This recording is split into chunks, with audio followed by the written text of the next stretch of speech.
अब इसमें फेस के वायर को स्विच के निचले पॉइंट में जोड़ना है। इसमें कंडीशन बताया गया है कि यदि आपको स्विच को सही तरीके से यूज करना है तो फेस वाले वायर को स्विच के निचले वाले पॉइंट पर जोड़ना पड़ेगा। जैसे ये सीधा है ना, तो इसके निचले वाले पॉइंट पर कनेक्ट करना पड़ेगा फेस के वायर को। देखिए अब तीसरा नियम क्या कहता है, सभी के दो दो पॉइंट हैं, चाहे उपकरण हो चाहे स्विच हो। देखिए सभी के दो दो पॉइंट हैं, एक पॉइंट तो न्यूट्रल कवर कर लिया उपकरण का और एक पॉइंट स्विच का फेस कवर कर लिया।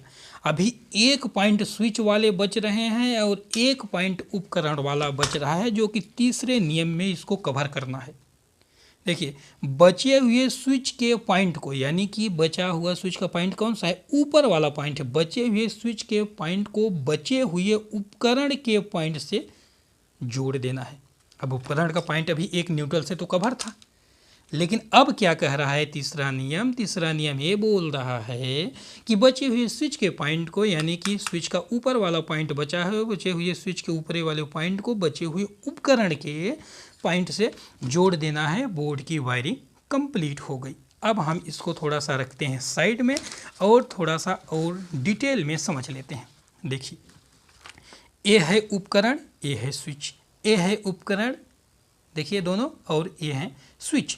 चाहे होल्डर रहे, चाहे 2 पिन सॉकेट रहे, चाहे 5 पिन सॉकेट रहे, सभी में दो दो पॉइंट हैं। तो हमको इसे इधर से नहीं लेना देना, हमको पॉइंट से लेना देना है, क्योंकि चाहे इसमें 3 पॉइंट रहे चाहे 4 पॉइंट रहे, हमको पहुंचाना तो न्यूट्रल और फेस ही है ना।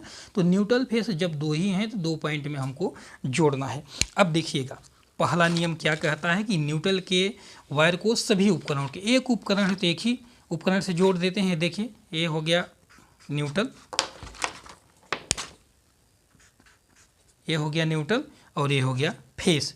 इसका ये उपकरण है और इसका एक पॉइंट क्या है, ये है। ठीक, अब फेस के दूसरे पर चलते हैं। एक नियम आपका कवर हो गया, न्यूट्रल के वायर को सभी उपकरणों के, एक उपकरण है एक पर हम जोड़ दिए हैं। अब फेस के वायर को स्विच के निचले वाले पॉइंट, स्विच का निचला वाला पॉइंट ये है, तो यहाँ से फेस को ले जाइए और यहाँ पर जोड़ दीजिए। देखिए जुड़ गया। अब क्या कह रहा है तीसरा नियम, बचे हुए स्विच के पॉइंट को बचे हुए उपकरण के पॉइंट से, अभी ये स्विच का पॉइंट बचा हुआ है और ये उपकरण, इससे आप जोड़ दीजिए। जोड़ दिए। अब इसको अच्छे से समझिए, बहुत सरल है, कम जटिल है। इसको यदि आप समझ लिए तो सभी में यही नियम लागू हो रहा है दोस्तों। देखिएगा न्यूट्रल यहाँ तक डायरेक्ट पहुँच गया है, कोई भी उपकरण यहाँ लगाएंगे, पंखा कूलर टीवी लगा देंगे तो न्यूट्रल मोटर तक पहुँचने लगेगा।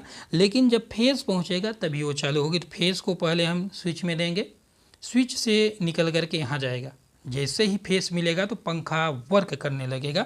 स्विच को जैसे बंद करेंगे तो फेस यहाँ से कट जाएगा। स्विच का काम यही होता है, इसे अंदर से लाइट को कट कर देती है, सर्किट ब्रेक कर देती है। ते रही इसकी वायरिंग। अब इसको समझ लेते हैं, न्यूट्रल फेस उसी तरह से न्यूट्रल फेस। देखिएगा न्यूट्रल, अब नियम देखिए, न्यूट्रल के वायर को सभी उपकरणों के एक एक पॉइंट में जोड़ना है। ए उपकरण एक ये हो गया और दूसरा वाला ये हो गया। देखिए जुड़ गया एक एक पॉइंट में। और फेस के वायर को स्विच के निचले वाले पॉइंट में, फिर यहीं से ले जाकर के स्विच के निचले वाले पॉइंट में जोड़ दिए। अब तीसरा नियम ये कहता है कि बचे हुए उपकरण के पॉइंट को बचे हुए स्विच के पॉइंट से जोड़ दीजिए। अब इसको यहाँ से जोड़ दीजिए, इसको यहाँ से जोड़ दीजिए, हो गया। अब इसी में चाहे जितने भी स्विच सॉकेट आप लगा लीजिए, इसी तरह से वायरिंग होगी। इसे हम जोड़ते जाएंगे और बढ़ाना है। यहाँ इसकी पोजीशन चेंज हो सकती है। मान लीजिए ये सॉकेट यहाँ है तो ये सॉकेट यहाँ हो सकता है, यहाँ भी हो सकता है, कोई वो नहीं है, लेकिन आपका नियम यही है। अब हम थोड़ा सा प्रैक्टिकली देख लेते हैं। देखिए एक ये है, चाहे आप, एक तो बहुत सरल है तो इसको समझिए या ना समझिए, यहीं से आपके समझ में आ जाना चाहिए। अब दो वाले को समझ लेते हैं। देखिए दो स्विच हैं और एक होल्डर है, एक सॉकेट है। देखिए कैसे इसको सीधा कर ले रहे हैं, सीधा इस तरह से है ना। तो आप देखिए एक न्यूट्रल का वायर है, ये है न्यूट्रल के वायर को उपकरण के एक पॉइंट में, इस पॉइंट में यहाँ से यहाँ तक कनेक्ट कर लिए, इसका काम हो गया ख़त्म। अब फेस के वायर को देखिए, फेस के वायर को देखिए, यहाँ से है, स्विच के निचले वाले पॉइंट में कनेक्ट है।